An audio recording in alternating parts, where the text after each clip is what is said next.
you. Thank you. Good afternoon, Wisconsin.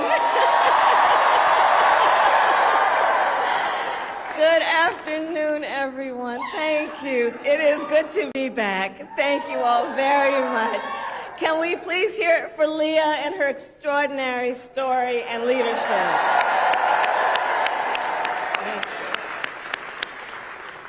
And I do believe our teachers do God's work. They teach other people's children, and God knows we don't pay them enough. Let's thank her.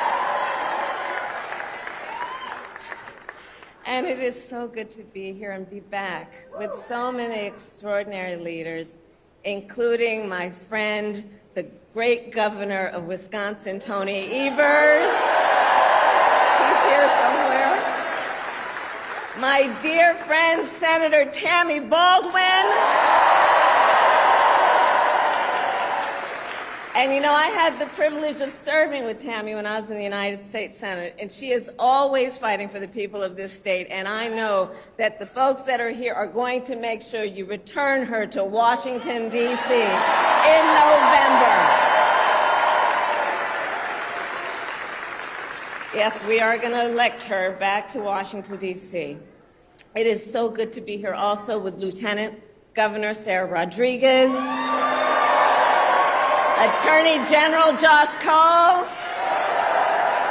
Wisconsin Secretary of State Sarah Godlewski, County Executive David Crowley, Mayor Cavalier Johnson, and the great State Party Chair Ben Wickler, who I have worked with. Ben, you and I have been working together for years, and I can attest he knows how to build the infrastructure that delivers wins up and down the ballot. Thank you, Ben.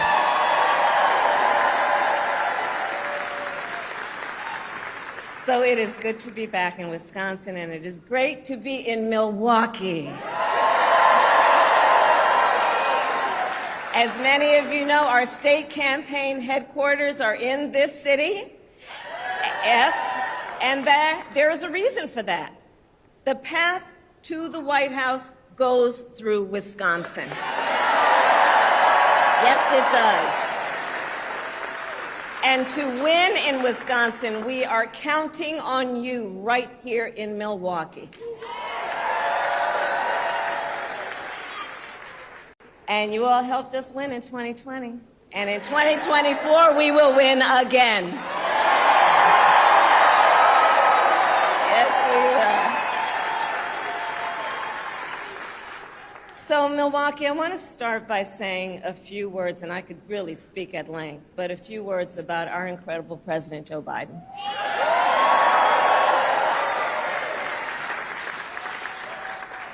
It has truly been one of the greatest honors of my life to serve as Vice President to our President Joe Biden. Joe's legacy of accomplishment over his entire career and over the past 3.5 years is unmatched in modern history. In one term, think about it, in one term as president, he has already surpassed the legacy of most presidents who served 2 terms in office.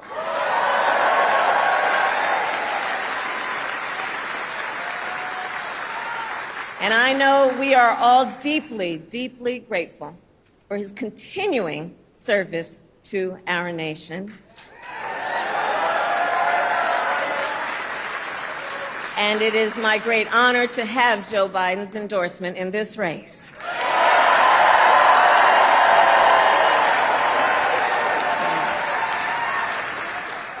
So, Wisconsin, I am told as of this morning that we have earned the support of enough delegates to secure the Democratic nomination.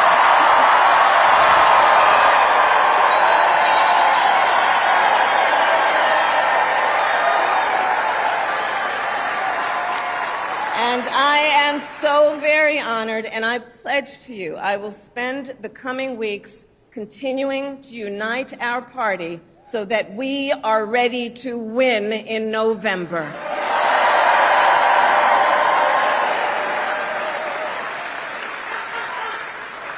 So, friends, we have 105 days until Election Day, and in that time, we've got some work to do.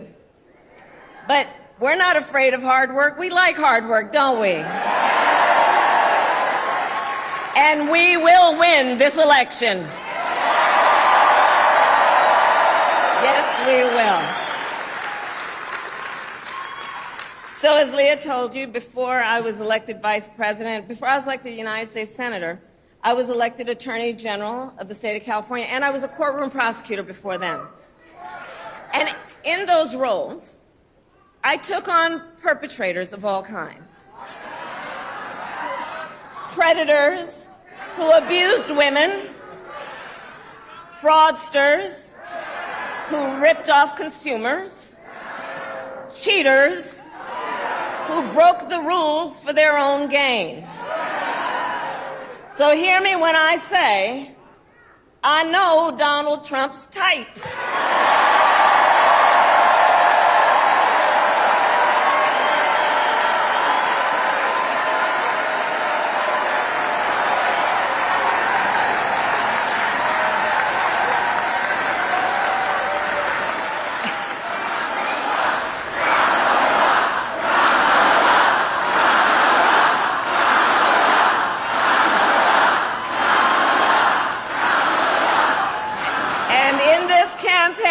I promise you, I will proudly put my record against his any day of the week.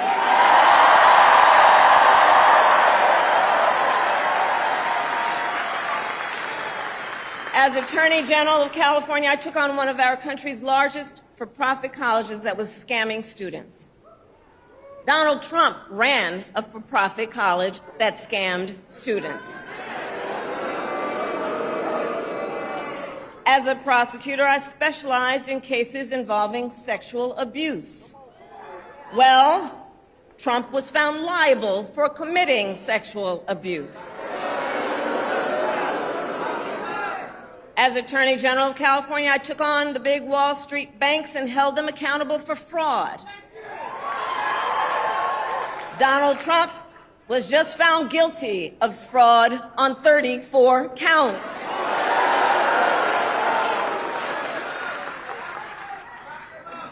But let's also make no mistake, this campaign is not just about us versus Donald Trump. This campaign is about who we fight for. This is about who we fight for. Just look at how we are running our campaigns. So Donald Trump is relying on support from billionaires and big corporations. And he is trading access in exchange for campaign contributions. A couple of months ago, you all saw that a couple of months ago at Mar-a-Lago, he literally promised big oil companies, big oil lobbyists, he would do their bidding for $1 billion in campaign donations. On the other hand, we are running a people-powered campaign.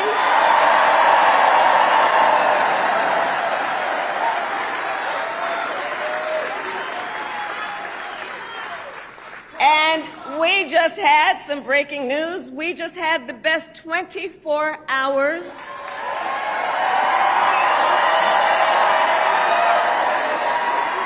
of grassroots fundraising in presidential campaign history. All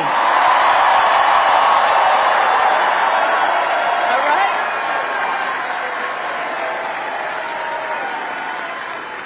And because we are a people-powered campaign, that is how you know we will be a people-first presidency. And Wisconsin, this campaign is also about two different visions for our nation. One, where we are focused on the future. The other, focused on the past. We believe in a future where every person has the opportunity not just to get by, but to get ahead.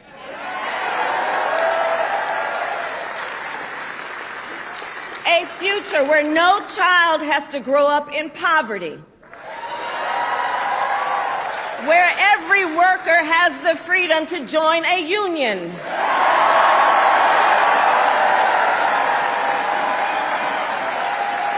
Where every person has affordable health care, affordable child care, and paid family leave. We believe in a future where every senior can retire with dignity. So all of this is to say, building up the middle class will be a defining goal of my presidency.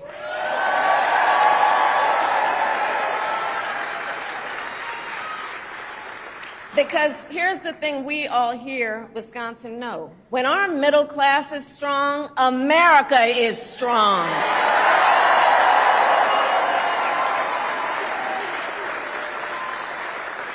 But Donald Trump wants to take our country backward. He and his extreme Project 2025 agenda will weaken the middle class. Like, we know we got to take this seriously. Can you believe they put that thing in writing? Read it. It's 900 pages. But here's the thing. When you read it, you will see Donald Trump intends to cut Social Security and Medicare. He intends to give tax breaks to billionaires and big corporations and make working families foot the bill. They intend to end the Affordable Care Act and take us back then to a time when insurance companies had the power to deny people with pre-existing conditions. Remember what that was like? Children with asthma, women who survived breast cancer, grandparents with diabetes. America has tried these failed economic policies before, but we are not going back. We are not going back. Not going back. We're not going back. We are not going back.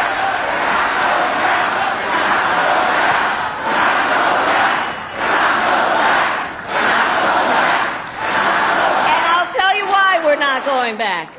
Because ours is a fight for the future.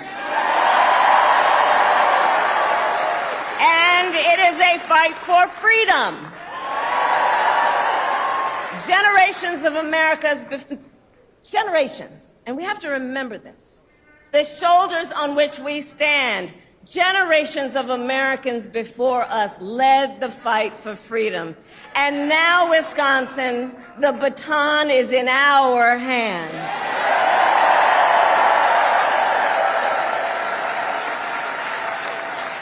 We, who believe in the sacred freedom to vote, will make sure every American has the ability to cast their ballot and have it counted. We, who believe that every person in our nation who should have the freedom to live safe from the terror of gun violence, will finally pass red flag laws, universal background checks, and an assault weapons ban.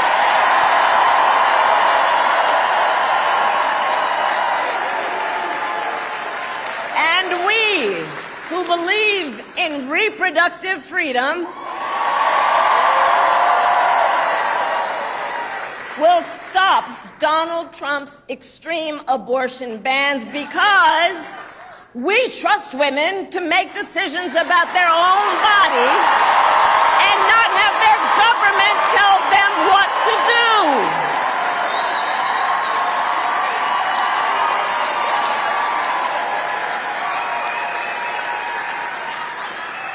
And when Congress passes a law to restore reproductive freedoms, as President of the United States, I will sign it into law.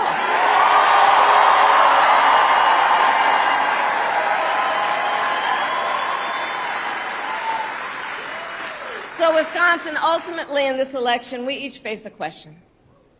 What kind of country do we want to live in? A country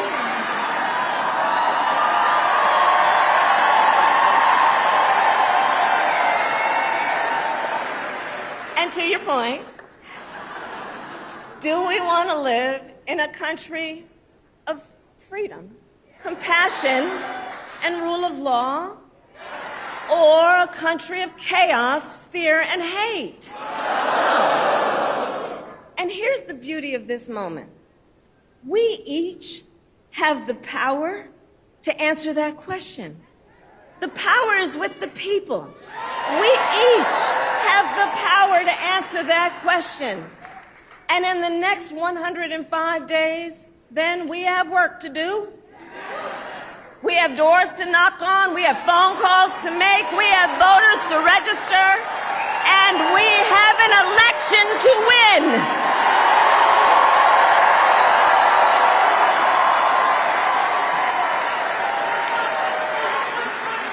So, Wisconsin, today I ask you, are you ready to get to work? Do